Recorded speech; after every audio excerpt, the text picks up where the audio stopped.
Hi everyone, good morning. Welcome back to my channel Bhargavi Naren vlogs. Friends, ಎಲ್ಲರೂ ಹೇಗಿದ್ದೀರಾ? I hope ಎಲ್ಲರೂ ಚೆನ್ನಾಗಿದ್ದೀರಾ, ಆರಾಮಾಗಿದ್ದೀರಾ ಅಂತ ಅನ್ಕೊಳ್ತಾ ಇದ್ದೀನಿ. ನಾನು ಕೂಡ ತುಂಬಾ ಚೆನ್ನಾಗಿದ್ದೀನಿ. ಇವತ್ತಿನ ಒಂದು ವ್ಲಾಗ್ ಬಂದು ಸ್ಪೆಷಲ್ ಡೇ ಅಂತಾನೆ ಹೇಳ್ಬೋದು. ಅಂಡ್ ನನಗೆ ತುಂಬಾ ಸ್ಪೆಷಲ್ ಡೇ ಅಂತ ಹೇಳ್ತಾ ಇದ್ದೀನಿ.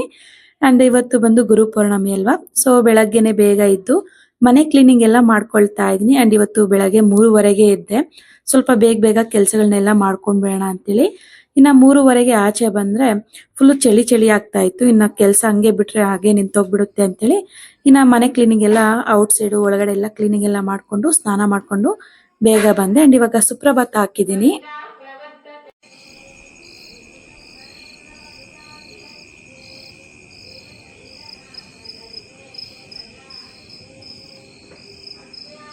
ಆಗ್ಲೇ ಔಟ್ ಸೈಡ್ ಎಲ್ಲ ಕ್ಲೀನ್ ಮಾಡ್ಕೊಂಡ್ಬಿಟ್ಟೆ ಅಲ್ವಾ, ರಂಗೋಲಿನೆಲ್ಲ ಆಗ್ಲೇನೆ ಬಿಡಿಸ್ಬಿಟ್ಟೆ. ನೋಡಿ, ಈ ತರ ರಂಗೋಲಿನ ಬಿಡಿಸಿದೀನಿ. ಗೇಟ್ ಹತ್ರನೂ ಸ್ವಲ್ಪ ದೊಡ್ಡದಾಗೆ ಬಿಡಿಸಿದ್ದೆ. ವಿಡಿಯೋನ ಮಾಡ್ಕೊಳ್ಳೋದಕ್ಕಾಗಿಲ್ಲ, ಯಾಕಂದ್ರೆ ನೈಟ್ ಅಲ್ವಾ, ಸ್ವಲ್ಪ ಕತ್ಲಿತ್ತು.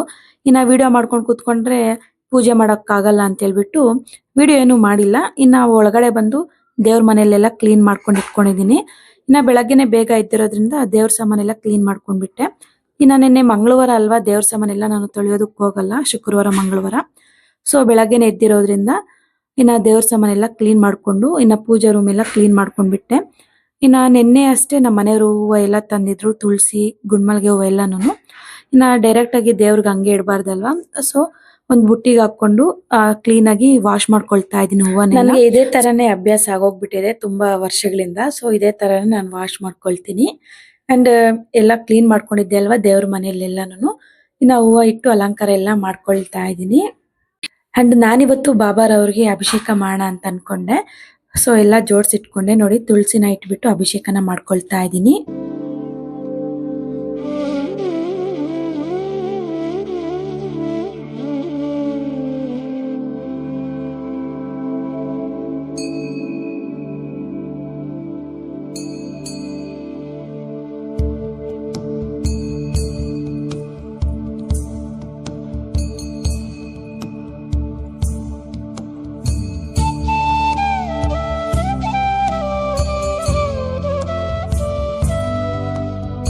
ಅಭಿಷೇಕ ಎಲ್ಲ ಆದ್ಮೇಲೆ ಪೂಜೆಗೆಲ್ಲ ರೆಡಿ ಮಾಡ್ಕೊಂಡೆ. ಅಂಡ್ ನೋಡಿ, ಇವಾಗ ದೀಪ ಅಂಟಿಸ್ತಾ ಇದ್ದೀನಿ.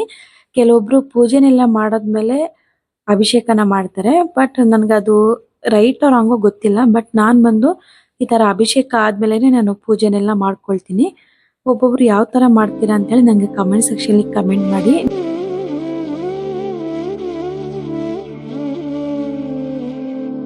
ಇನ್ನು ಬ್ರಾಹ್ಮಿ ಮುಹೂರ್ತದಲ್ಲಿ ಪೂಜೆನೆಲ್ಲ ಮಾಡ್ಕೊಂಡೆ. ಒಂದು 5:30ಗೆಲ್ಲ ಪೂಜೆ ಮಾಡ್ಕೊಂಡ್ಬಿಟ್ಟೆ. ಇನ್ನ ಕಿಚನ್ ಒಳಗಡೆ ಬಂದಿದ್ದೀನಿ, ಮಕ್ಕಳ ಲಂಚ್ ಬಾಕ್ಸ್ ನ ಪ್ರಿಪೇರ್ ಮಾಡ್ಕೋಣ ಅಂತೇಳಿ. ಅಂಡ್ ಬೆಳಗ್ಗೆನೆ ನೋಡಿ ಎಷ್ಟು ಕ್ಲೀನ್ ಆಗಿ ಕಾಣಿಸ್ತಾ ಇದೆ ಸ್ಟವ್ ಎಲ್ಲಾನು. ನಾನು ನೈಟ್ ಎಲ್ಲ ಪ್ರಿಪೇರ್ ಮಾಡ್ಕೊಂಡ್ಬಿಟ್ರೆ ಎಲ್ಲ ಕ್ಲೀನಿಂಗು ಎಲ್ಲ ಮಾಡ್ಕೊಂಡು ಇಟ್ಕೊಂಡ್ರೆ ಬೆಳಗ್ಗೆ ನನಗೆ ಫ್ರೀ ಆಗುತ್ತೆ. ಸೊ ಅದರಿಂದ ನಾನು ನೈಟೇ ಕಿಚನ್ ಎಲ್ಲ ಕ್ಲೀನ್ ಮಾಡ್ಕೊಂಡು ಇಟ್ಕೊಬಿಟ್ಟಿರ್ತೀನಿ. ಅಂಡ್ ಇವತ್ತು ಬಂದು ಲಂಚ್ ಬಾಕ್ಸ್ಗೆ ಬೀಟ್ರೋಟ್ ಪಲ್ಯ ಮತ್ತೆ ಚಪಾತಿ ಮಾಡೋಣ ಅಂತೇಳಿ ಆ ಪಲ್ಯಕ್ಕೆಲ್ಲ ರೆಡಿ ಮಾಡ್ಕೊಳ್ತಾ ಇದ್ದೀನಿ. ಸ್ವಲ್ಪ ಎಣ್ಣೆನ ಹಾಕೊಂಡು ಕರಿಬೇವು ಮತ್ತೆ ಕಟ್ ಮಾಡ್ಕೊಂಡಿರುವಂತ ಈರುಳ್ಳಿನ ಹಾಕೊಳ್ತಾ ಇದ್ದೀನಿ. ನಿಮ್ಗೆ ಬ್ಯಾಕ್ ಗ್ರೌಂಡ್ ಸೌಂಡ್ ಏನಾದ್ರು ಬರ್ತಾ ಇದ್ರೆ ಸ್ವಲ್ಪ ಇಗ್ನೋರ್ ಮಾಡ್ಕೊಂಡ್ಬಿಡಿ, ಯಾಕಂದ್ರೆ ಸ್ವಲ್ಪ ಅಕ್ಕಪಕ್ಕದಲ್ಲಿ ಮನೆ ಕನ್ಸ್ಟ್ರಕ್ಷನ್ಸ್ ಆಗ್ತಾ ಇದಾವೆ. ಸೊ ಅದರಿಂದ ಸೌಂಡ್ ಬರ್ತಾ ಇದೆ. ಸೊ ಈ ಟೈಮೇ ನನಗೆ ಸಿಗೋದು ವಾಯ್ಸ್ ಓವರ್ನ ಕೊಡೋದಕ್ಕೆ. ಸೊ ಫ್ರೀ ಟೈಮ್ ಇದ್ದಾಗ ನಾನು ವಾಯ್ಸ್ ಓವರ್ನ ಕೊಡ್ತೀನಿ. ಅಂಡ್ ನೋಡಿ, ತುರಿದಿಟ್ಕೊಂಡಿರುವಂತ ಬೀಟ್ರೋಟ್ನ ಹಾಕೊಳ್ತಾ ಇದ್ದೀನಿ. ಎಲ್ಲ ಹಾಕೊಂಡು ಮಿಕ್ಸ್ ಮಾಡ್ಕೊಂಡು ಇದಕ್ಕೆ ಸ್ವಲ್ಪ ಈಗಲೇ ನಾನು ಉಪ್ಪೆಲ್ಲ ಹಾಕೊಂಡ್ಬಿಡ್ತೀನಿ. ಸ್ಟಾರ್ಟಿಂಗ್ ಅಲ್ಲೇ ಉಪ್ಪನ್ನ ಹಾಕೊಳ್ಳೋದ್ರಿಂದ ಬೇಗ ಬೇಯುತ್ತೆ ಬೀಟ್ರೋಟು. ಸೊ ಅದರಿಂದ ಅರ್ಶಿನದ ಪುಡಿ ಮತ್ತೆ ಉಪ್ಪನ್ನ ಹಾಕೊಂಡು ಚೆನ್ನಾಗಿ ಮಿಕ್ಸ್ ಮಾಡ್ಕೊಂಡು ಒಂದು 10ರಿಂದ 15 ನಿಮಿಷಗಳ ಕಾಲ ನಾನು ಲಿಡ್ನ ಕ್ಲೋಸ್ ಮಾಡಿ ಇಟ್ಬಿಡ್ತೀನಿ. ಅಂಡ್ ಇನ್ನ ಒಂದ್ ಕಡೆ ನಾನು ಮೊಳಕೆ ಕಟ್ಟಿರೋ ಕಾಳಿನಿಂದ ಟಿಕ್ಕನ ರೆಡಿ ಮಾಡ್ಕೊಳ್ತಾ ಇದ್ದೀನಿ ಮಕ್ಕಳಿಗೆ. ತುಂಬಾ ಅಂದ್ರೆ ತುಂಬಾ ಚೆನ್ನಾಗಿರುತ್ತೆ ಲಂಚ್ ಬಾಕ್ಸ್ಗೆ. ನೋಡಿ, ಈ ತರ ಒಂದ್ಸಲ ಮಾಡಿ. ಇದನ್ನ ನಾನು ಶಾರ್ಟ್ ವಿಡಿಯೋದಲ್ಲಿ ಹಾಕಿದ್ದೀನಿ ಯಾವ ತರ ಪ್ರಿಪೇರ್ ಮಾಡೋದು ಅಂತೇಳಿ. ಸೊ ನೋಡ್ತಾ ಇದ್ರಲ್ಲ, ಈ ತರ ಮಾಡಿದ್ದೀನಿ. ಮೊಳಕೆ ಕಟ್ಟಿರೋ ಕಾಳನ್ನ ನಾವು ತುಂಬಾ ರೀತಿಯಲ್ಲಿ ಬಳಸ್ಕೊಳ್ಬಹುದು. ಒಬ್ಬೊಬ್ರು ಒಗ್ಗರಣೆ ಹಾಕೊಂಡು ತಿಂತಾರೆ, ಇಲ್ಲಾಂದ್ರೆ ಕೆಲವರು ಹಾಗೆ ತಿಂತಾರೆ. ಇನ್ನು ಮಕ್ಕಳಿಗಲ್ವಾ ಹಾಗೆ ತಿನ್ನೋದಿಲ್ಲ ಅಂತೇಳಿ ನಾನು ಈ ತರ ಏನಾದ್ರೂ ಒಂದ್ ಮಾಡ್ಕೊಡ್ತಾ ಇರ್ತೀನಿ ರೆಸಿಪೀಸು. ಸೊ ಈ ತರ ಮಾಡ್ಕೊಟ್ರೆ ಅವರು ಇಷ್ಟಪಟ್ಟು ತಿನ್ಬಿಟ್ಟು ಬರ್ತಾರೆ. ಕೆಚಪ್ ಆಗಿರ್ಲಿ, ಇಲ್ಲಾಂದ್ರೆ ಕೊಬ್ಬರಿ ಚಟ್ನಿ ಆಗಿರ್ಲಿ, ಕಾಂಬಿನೇಷನ್ ತುಂಬಾ ಚೆನ್ನಾಗಿರುತ್ತೆ. ಬೆಳಗ್ಗೆ 6:30ಗೆಲ್ಲ ನಾನು ತಿಂಡಿನೆಲ್ಲ ಮಾಡಿ ಇಟ್ಬಿಟ್ಟಿರ್ತೀನಿ. ಯಾಕಂದ್ರೆ 6:30ಗೆ ಮಕ್ಕಳನ್ನ ಎಬ್ಬರ್ಸೋದಕ್ಕೆ ಟ್ರೈ ಮಾಡಿದ್ರೆ ಅವರು 7 o'clock ಎದ್ದೊಳ್ಬಿಡ್ತಾರೆ. ಸೊ ಅವ್ರಿಗೆ ಎಬ್ಬರ್ಸಿದ್ಮೇಲೆ ಬ್ರಷ್ ಮಾಡಿ ಸ್ನಾನ ಮಾಡಿಸಿ ರೆಡಿ ಮಾಡಿಸಿ ಕಳ್ಸೋ ಅಷ್ಟರಲ್ಲಿ ತುಂಬ ಲೇಟ್ ಆಗೋಗ್ಬಿಡುತ್ತೆ. ಸೊ ಅದರಿಂದ ತಿಂಡಿನೇ ಬೇಗ ಮಾಡಿಬಿಟ್ರೆ ಇನ್ನು ರೆಡಿ ಮಾಡೋದಕ್ಕೆ ನನಗೆ ಈಸಿ ಆಗುತ್ತಲ್ವಾ. ಸೊ ಅದರಿಂದ ಇನ್ನು ತಿಂಡಿನೆಲ್ಲ ಮಾಡಿಬಿಟ್ಟೆ. ನೋಡಿ ಬೀಟ್ರೋಟ್ ಪಲ್ಯ ಎಲ್ಲ ರೆಡಿಯಾಗಿದೆ. ಕೊನೆಯದಾಗಿ ಕೊತ್ತಿಮಿರಿ ಸೊಪ್ಪು ಮತ್ತು ಕಾಯಿ ತುರಿನ ಹಾಕ್ಕೊಂಡು ಚೆನ್ನಾಗಿ ಒಂದು 2ರಿಂದ 3 ಸಲ ಮಿಕ್ಸ್ ಮಾಡ್ಕೊಳ್ತಾ ಇದ್ದೀನಿ. ತುಂಬ ಈಸಿಯಾಗಿರೋ ರೆಸಿಪೀಸ್ನೇ ನಾವು ಬೆಳಗ್ಗೆ ಟ್ರೈ ಮಾಡಬೇಕು, ಇಲ್ಲಾಂದರೆ ಲೇಟ್ ಆಗೋಗ್ಬಿಡುತ್ತೆ. ಇನ್ನು ನೋಡಿ ಬೀಟ್ರೋಟ್ ಪಲ್ಯ ಎಲ್ಲ ರೆಡಿಯಾಗಿದೆ. ಇನ್ನು ಒಂದು ಕಡೆ ನಾನು ಸ್ಮೂತಿ ಮಾಡೋಣ ಅಂತೇಳಿ ಸ್ಮೂತಿಗೆಲ್ಲ ರೆಡಿ ಮಾಡಿ ಇಟ್ಕೊಂಡೆ. ಬೆಳಗ್ಗೆ ಟೈಮಲ್ಲಿ ತಿಂಡಿ ಮಾಡಿಲ್ಲ ಅಂದರೆ ಸ್ಮೂತಿನ ಕುಡಿದ್ಬಿಟ್ಟು ಹೋಗ್ತಾರೆ. ಸೊ ಅದರಿಂದ ಡ್ರೈ ಫ್ರೂಟ್ಸ್ನೆಲ್ಲ ನೈಟೇ ನೆನೆಸ್ಕೊಂಡು ಬಿಟ್ಟಿರ್ತೀನಿ. ಇನ್ನು ಬೆಳಗ್ಗೆ ಎಲ್ಲ ಹಾಲು ಹಾಕ್ಬಿಟ್ಟು ಸ್ವಲ್ಪ ಕೋಕೋ ಪೌಡ್ರು ಮತ್ತು ಸ್ವಲ್ಪ ಬೆಲ್ಲನ ಹಾಕ್ಕೊಂಡು ಚೆನ್ನಾಗಿ ಮಿಕ್ಸ್ ಮಾಡ್ಕೊಳ್ತಾ ಇದ್ದೀನಿ. ಮಿಕ್ಸಿಯಲ್ಲಿ ಗ್ರೈಂಡ್ ಮಾಡ್ಕೊಂಡ್ಮೇಲೆ ಒಂದು ಗ್ಲಾಸ್ಗೆ ತಗೊಳ್ತೀನಿ. ನೋಡಿ ಟಿಫನ್ ಮಾಡಿಲ್ಲ ಅಂದರೆ ಮಾತ್ರ ನಾನು ಈ ಥರ ಸ್ಮೂತಿನ ಮಾಡ್ಕೊಡ್ತೀನಿ. ಇನ್ನು ನನ್ನ ಮಗಳಿಗಂತೂ ಈ ತರ ಕಲರ್ಫುಲ್ ಆಗಿರ್ಬೇಕು ಲಂಚ್ ಬಾಕ್ಸು. ಇನ್ನ ತಿನ್ನೋದಕ್ ಮೂಡ್ ಬರುತ್ತಂತ ಅವಳಿಗೆ.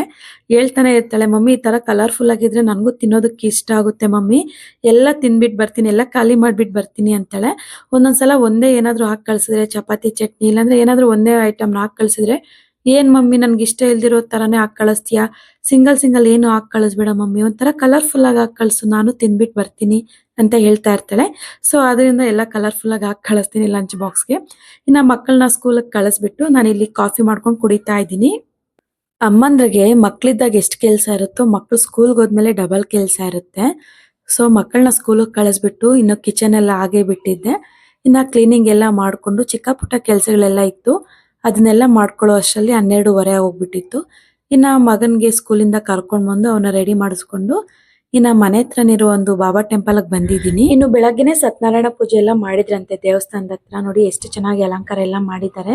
ಇನ್ನು ನಾನು ಬಂದು ಇಲ್ಲಿ ಕಂಕಣನ ಕಟ್ಟಿಸ್ಕೊಳ್ತಾ ಇದ್ದೀನಿ ಕೈಗೆ. ನಾನು ಮತ್ತೆ ನನ್ನ ಮಗನಿಗೆ ಒಂದು ಕಂಕಣನ ಕಟ್ಟಿಸಿದೆ. ತುಂಬ ಒಳ್ಳೇದು ಅಂತ ಹೇಳ್ತಿದ್ರು. ಸೊ ಸತ್ಯನಾರಾಯಣ ಪೂಜೆಯಲ್ಲಿ ದಾರ ಆಗಿರಲಿ ಏನಾದರೂ ಪ್ರಸಾದ ಆಗಿರಲಿ ತಗೊಂಡ್ರೆ ತುಂಬ ಒಳ್ಳೇದಾಗುತ್ತೆ.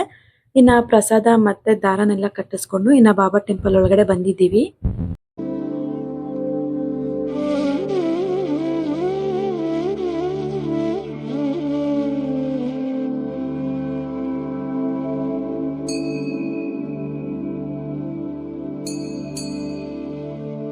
ಇನ್ನು ದರ್ಶನ ಎಲ್ಲ ಮಾಡ್ಕೊಂಡು ಇಲ್ಲಿ ನೈವೇದ್ಯ ಕೊಡ್ತಾ ಇದ್ರು. ಇನ್ನು ಅಲ್ಲಿ ಸ್ವಲ್ಪ ಊಟ ಮಾಡ್ಕೊಂಡು ಇನ್ನು ಇಶಿಕಾ ಬರೋ ಟೈಮ್ ಆಗಿತ್ತು. ಸೊ ಸ್ಕೂಲ್ ಹತ್ರ ಹೋಗ್ತಾ ಇದೀವಿ.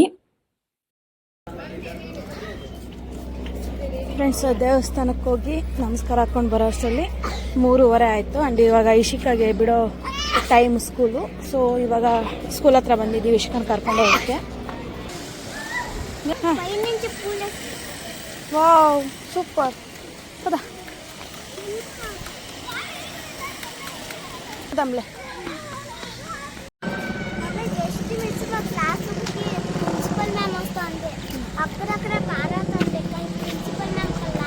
ಇನ್ನು ಬೆಳಗ್ಗೆ ನೈವೇದ್ಯದಲ್ಲಿ ನಾನು ಬಿಸ್ಕೆಟ್ಸು, ಪಂಚಾಮೃತ ಮತ್ತು ಒಂದು ಗ್ಲಾಸ್ ನೀರು, ಹಾಲು ಎಲ್ಲ ಇಟ್ಟಿದ್ದೆ. ಬಟ್ ಪ್ರಸಾದನ ಮಾಡಿ ಇಡೋದಕ್ಕಾಗಿಲ್ಲ. ಸೊ ಅದರಿಂದ ಬೆಳಗ್ಗೆನೆ ಕಡಲೆಬೇಳೆನೆಲ್ಲ ನೆನೆಸಿಟ್ಟಿದ್ದೆ. ಸೊ ಕಡಲೆಬೇಳೆ ಪಾಯಸ ಮಾಡೋಣ ಅಂತೇಳಿ ಇವಾಗ ರೆಡಿ ಮಾಡ್ಕೊಳ್ತಾ ಇದ್ದೀನಿ. ಕುಕ್ಕರ್ಗೆ ನೆನೆಸಿಟ್ಕೊಂಡಿರುವಂಥ ಕಡಲೆಬೇಳೆನ ಹಾಕ್ಕೊಂಡು ಒಂದು 2ರಿಂದ 3 ವಿಸಿಲ್ ಕೂಗಿಸ್ಕೊಳ್ಬೇಕು. ಸೊ ಅದು ಕೂಗೋ ಅಷ್ಟರಲ್ಲಿ ನಾವಿಲ್ಲಿ ಒಂದು ಪೇಸ್ಟ್ನ ರೆಡಿ ಮಾಡ್ಕೊಳ್ಬೇಕು. ನೋಡಿ ನಾನು ಇವಾಗ ಕೊಬ್ಬರಿ, ಗಸಗಸೆ, ಏಲಕ್ಕಿನ ತಗೊಂಡಿದ್ದೀನಿ. ಸ್ವಲ್ಪ ಹತ್ತಿರದಿಂದನೂ ತೋರಿಸ್ತೀನಿ ಅದು.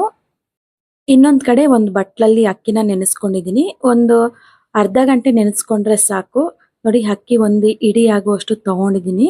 ನೋಡಿ ಈ ಥರ ನೆನೆಸ್ಕೊಂಡು ಇಟ್ಕೊಳ್ಬೇಕು. ಇನ್ನೊಂದು ಕಡೆ ರುಬ್ಕೊಳ್ಳೋದಕ್ಕೆ ಅಂತೇಳಿ ಇಷ್ಟು ಐಟಮ್ಸ್ನ ತಗೊಂಡಿದ್ದೀನಿ. ಅಂಡ್ ಈ ದಿನ ಬಂದು ಸಾಯಿಬಾಬಾರವರ ರಾಘವೇಂದ್ರ ಸ್ವಾಮಿಗಳ ಮತ್ತೆ ಶಿವನ ಆರಾಧನೆ ಮಾಡಿದ್ರೆ ತುಂಬಾ ಅಂದ್ರೆ ತುಂಬಾ ಒಳ್ಳೇದು. ಸೊ ಅದರಿಂದ ಬೆಳಗ್ಗೆನೂ ಪೂಜೆ ಮಾಡ್ಕೊಂಡು ಇನ್ನು ಸಂಜೆ ಟೈಮಲ್ಲೂ ಧೂಪ ಹಾಕೊಂಡು ಪೂಜೆ ಮಾಡ್ಕೊಳ್ತಾ ಇದ್ದೀನಿ. ಫಸ್ಟ್ ವಿಡಿಯೋ ಮಾಡ್ಕೊಳ್ಬೇಕು ಅಂತ ಅನ್ಕೊಂಡಿರಲಿಲ್ಲ, ಬರೀ ಶಾರ್ಟ್ ವಿಡಿಯೋ ಮಾಡ್ಕೊಳ್ಳೋಣ ಅಂತ ಅನ್ಕೊಂಡೆ. ಸರಿ ಅಂತ ಹೇಳ್ಬಿಟ್ಟು ಶಾರ್ಟ್ ವಿಡಿಯೋದಲ್ಲೇ ನಾನು ರೆಕಾರ್ಡ್ ಮಾಡ್ಕೊಂಡ್ಬಿಟ್ಟಿದ್ದೀನಿ. ನೋಡಿ ಫಸ್ಟ್ ಕೊಬ್ಬರಿ, ಗಸಗಸೆ, ಏಲಕ್ಕಿನ ಚೆನ್ನಾಗಿ ಪೇಸ್ಟ್ ಮಾಡ್ಕೊಳ್ಬೇಕು. ಅದ್ರ ಜೊತೆ ಲಾಸ್ಟ್ನೇದಾಗಿ ಅಕ್ಕಿ ನೆನೆಸ್ಕೊಂಡಿದ್ವಲ್ಲ ಅದನ್ನ ಹಾಕೊಂಡು ಚೆನ್ನಾಗಿ ಪೇಸ್ಟ್ ಮಾಡ್ಕೊಳ್ಬೇಕು. ನೋಡಿ ಇವಾಗ ಕಡಲೆಬೇಳೆ ಎಲ್ಲ ಬೆಂದಿದೆ, ಈ ಥರ ಮಸ್ಕೊಳ್ತಾ ಇದ್ದೀನಿ. ನೆಕ್ಸ್ಟ್ ಇದಕ್ಕೆ ರುಬ್ಬಿಟ್ಕೊಂಡಿರುವಂಥ ಪೇಸ್ಟ್ನೆಲ್ಲ ಸೇರಿಸ್ಕೊಂಡು ಚೆನ್ನಾಗಿ ಮಿಕ್ಸ್ ಮಾಡ್ಕೊಳ್ತಾ ಇದ್ದೀನಿ. ನೋಡ್ತಾ ಇದ್ರಲ್ವ ಈ ಥರ ಕನ್ಸಿಸ್ಟೆನ್ಸಿ ಬರುತ್ತೆ. ತಿನ್ನೋದಕ್ಕಂತೂ ತುಂಬ ಅಂದರೆ ತುಂಬ ಚೆನ್ನಾಗಿರುತ್ತೆ, ಈಸಿಯಾಗಿ ಮಾಡ್ಕೊಳ್ಬೋದು. ಆ್ಯಂಡ್ ಅವಾಗ ನೈಟೇ ನೆನೆಸಿಟ್ಕೊಂಡಿರ್ಬೇಕು ಕಡಲೆಬೇಳೆ, ಇಲ್ಲಾಂದರೆ ಬೆಳಗ್ಗೆ ಎದ್ದಿದ ತಕ್ಷಣ ನೆನೆಸ್ಕೊಂಡ್ರೆ ಆಗುತ್ತೆ. ಇನ್ನು ನೈವೇದ್ಯನ ಇಟ್ಟು ಪೂಜೆ ಎಲ್ಲ ಮಾಡಿಕೊಂಡೆ. ಇನ್ನು ಒಂದು ಕಡೆ ಪೂಜೆ ಎಲ್ಲ ಆದಮೇಲೆ ಧೂಪನ ಹಾಕ್ತೀನಿ ಮನೆಯಲ್ಲಿ. ಸೊ ಧೂಪಕ್ಕೆ ಅಂತೇಳಿ ಈ ಥರ ಎಲ್ಲ ರೆಡಿ ಮಾಡ್ಕೊಳ್ತಾ ಇದ್ದೀನಿ. ಈ ಥರ ಒಂದು ಧೂಪ ಹಚ್ಚೋದ್ರಿಂದ ಮನೆಯಲ್ಲಿ ನೆಗೆಟಿವ್ ಎನರ್ಜಿ ಅನ್ನೋದು ದೂರ ಆಗಿ ಪಾಸಿಟಿವ್ ಎನರ್ಜಿ ಅನ್ನೋದು ಮನೆಯಲ್ಲೇ ಇರುತ್ತೆ. ಸೊ ಅದರಿಂದ ಈ ಥರ ಒಂದು ಧೂಪನ ಮನೆಯಲ್ಲಿ ಹಚ್ತಾ ಇರ್ತೀನಿ ನಾನು. ಸಂಜೆ ಆದರೆ ಸಂಜೆ ಟೈಮಲ್ಲಿ ಹಚ್ತೀನಿ, ಇಲ್ಲಾಂದರೆ ಮಾರ್ನಿಂಗ್ ಪೂಜೆ ಮಾಡಬೇಕಾದ್ರೆ ಹಚ್ತೀನಿ. ತುಂಬ ಅಂದರೆ ತುಂಬ ಒಳ್ಳೆಯದು ಮನೆಯಲ್ಲೆಲ್ಲನೂ. ಇನ್ನು ಪೂಜೆ ಮಾಡ್ಕೊಳ್ಬೇಕಾದ್ರೆ ಇನ್ನು ಶ್ಲೋಕ ಒಂದನ್ನು ಜಪಿಸ್ಕೊಳ್ಬೇಕು. ಗುರು ಬ್ರಹ್ಮ ಗುರು ವಿಷ್ಣು ಗುರುದೇವ್ ಮಹೇಶ್ವರ ಅನ್ನೋ ಶ್ಲೋಕನ 11 ಬಾರಿ ಆಗಲಿ 21 ಬಾರಿ ಆಗಲಿ 108 ಬಾರಿ ಆಗಲಿ ನಾವು ಈ ಥರ ಜಪನೆನ ಮಾಡ್ಕೊಳ್ಬೇಕು. ಈ ಗುರುಪೌರ್ಣಮಿ ದಿನ ಸಾಯಿಬಾಬಾರವರ, ರಾಘವೇಂದ್ರ ಸ್ವಾಮಿಗಳ ಮತ್ತೆ ಶಿವನ ಆರಾಧನೆ ಮಾಡಿದ್ರೆ ತುಂಬಾ ಅಂದ್ರೆ ತುಂಬಾ ಒಳ್ಳೆಯದು. ಇನ್ನು ಬೆಳಗ್ಗೆನೆ ಪೂಜೆ ಮಾಡ್ಕೊಳ್ಬೇಕಾದ್ರೆ ಯಾವ ಫೋಟೋನ ಇಟ್ಟಿದ್ದೀನಿ ಅಂತ ಹೇಳಿಲ್ಲ. ಇವತ್ತು ಬಂದು ಗುರು ದಕ್ಷಿಣಾಮೂರ್ತಿರವರ ಫೋಟೋನ ಇಟ್ಟಿದ್ದೀನಿ. ದಕ್ಷಿಣಾಮೂರ್ತಿ ಫೋಟೋ ಇಲ್ಲ ಅಂದ್ರೆ ಶಿವನ ಫೋಟೋ ಆಗಿರ್ಬೋದು, ಬಾಬಾರವರ ಇಲ್ಲಾಂದ್ರೆ ರಾಘವೇಂದ್ರ ಸ್ವಾಮಿನ ಫೋಟೋ ಇಟ್ಕೊಂಡು ನಾವು ಪೂಜೆನ ಮಾಡ್ಕೊಳ್ಬೇಕು. ಗುರು ಪೌರ್ಣಮಿ ದಿನ ಗುರುವಿನ ಬಲ ಹೆಚ್ಚು ಮಾಡ್ಕೊಳ್ಳಲು ಈ ತರ ಒಂದು ಪರಿಹಾರನ ಮಾಡ್ಕೊಳ್ತಾರೆ. ವ್ಯಾಪಾರದಲ್ಲಾಗಿರ್ಲಿ, ಉದ್ಯೋಗ, ಶಿಕ್ಷಣದಲ್ಲಿ ಏಳಿಗೆಯನ್ನ ಕಾಣಲು ಈ ದಿನ ಒಂದು ಸಣ್ಣ ಪರಿಹಾರನ ಮಾಡ್ಕೊಳ್ತಾರೆ ತುಂಬಾ ಜನ. ಅದೇನಪ್ಪ ಅಂದ್ರೆ 4 kg ಆಗ್ಲಿ 3 kg ಆಗ್ಲಿ ಹಸಿ ಕಡಲೆಕಾಳನ್ನ ಗುರುಗಳ ದೇವಸ್ಥಾನದಲ್ಲಿ ಕೊಟ್ರೆ ತುಂಬಾ ಅಂದ್ರೆ ತುಂಬಾ ಒಳ್ಳೇದಾಗುತ್ತೆ. ಇವತ್ತೇ ಅಂತಲ್ಲ, ಗುರುವಾರದ ದಿನ ಯಾವ ಗುರುಗಳ ದೇವಸ್ಥಾನದಲ್ಲಿ ಆದ್ರೂ ಕೊಟ್ರು ತುಂಬಾ ಅಂದ್ರೆ ತುಂಬಾ ಒಳ್ಳೇದು. ಇನ್ನು ಪೂಜೆಗೆ ಇಟ್ಟಿರೋ ನೈವೇದ್ಯನ ನಾನು ನೈಟ್ ತಗೊಳ್ತೀನಿ ಅಂಡ್ ಅದನ್ನ ಹಾಗೆ ಬಿಡೋದಿಲ್ಲ. ಸೊ ನೈಟ್ ಊಟ ಮಾಡಬೇಕಾದ್ರೆ ತಗೊಳ್ತೀನಿ. ಸೊ ನೋಡಿದ್ರಲ್ವ ಫ್ರೆಂಡ್ಸ್, ಇವತ್ತಿನ ಒಂದು ವ್ಲಾಗ್ ಇದಾಗಿರುತ್ತೆ. ನಿಮ್ಗೆಲ್ಲರಿಗೂ ಇಷ್ಟ ಆಗಿದೆ ಅಂತ ಅನ್ಕೊಳ್ತಾ ಇದ್ದೀನಿ. ಇಷ್ಟ ಆಗಿದ್ರೆ ಪ್ಲೀಸ್ ಒಂದು ಲೈಕ್ ಮಾಡಿ, ಹಾಗೆ ನಿಮ್ಮ ಅನಿಸಿಕೆಗಳನ್ನೆಲ್ಲ ನನಗೆ ಕಮೆಂಟ್ ಸೆಕ್ಷನಲ್ಲಿ ಕಮೆಂಟ್ ಮಾಡಿ. ನಾನು ಖಂಡಿತ ನಿಮಗೆ ರಿಪ್ಲೈ ಮಾಡ್ತೀನಿ. ಮತ್ತೆ ಸಿಗೋಣ ಒಂದು ಒಳ್ಳೆ ವಿಡಿಯೋ ಜೊತೆ. Thank you for watching. Bye, take care.